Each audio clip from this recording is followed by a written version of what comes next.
Alright, in the last video I installed the cameras, and this time we're going to stitch them together. Now, I already had them stitched one time, however I had an issue with this radio, so we're going to do it again. So we're going to get these calibration mats set up, and then we'll go to the next part. Alright, so after you roll out these gigantic calibration mats, you just want to make them flat and stretched out as possible. And just make sure the distance to the front tires is relatively even for the front mat as well as the back one over here. Don't worry so much about the front distance to the rear, just make sure that they're nice and straight and as few wrinkles as possible. Alright guys, after you lay out the calibration mats, you just go here. As you can see, my 360 camera has already been set up, but I'm going to recalibrate it because I changed some things. So we're going to hit this icon, go to parameter, splice. It's going to bring you to this screen. And if we follow the guide on the Teyes website, we're going to choose this icon for the automatic stitching.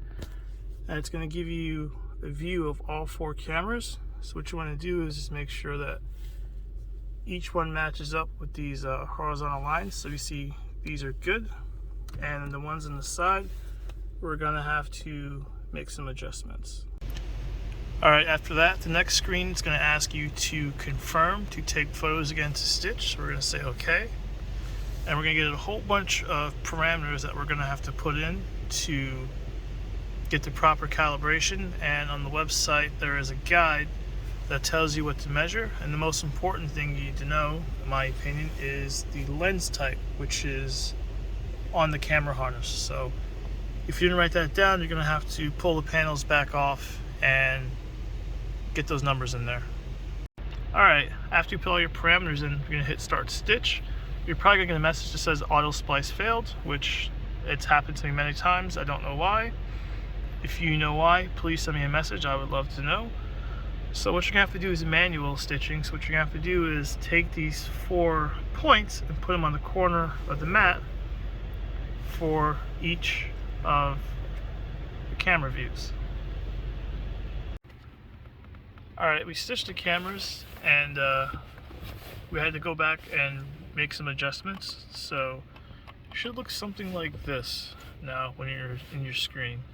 We move the mats around a little bit. Alright, with all the mats adjusted, you should have something looking a little bit like that, where you see the view of the front and rear mat from the side are even. If they're a little bit off, just make your adjustments. Alright, after you line all the points, we're going to hit save. It'll stitch everything together. Hit finish. And we should have, we can get it. Should have something like this.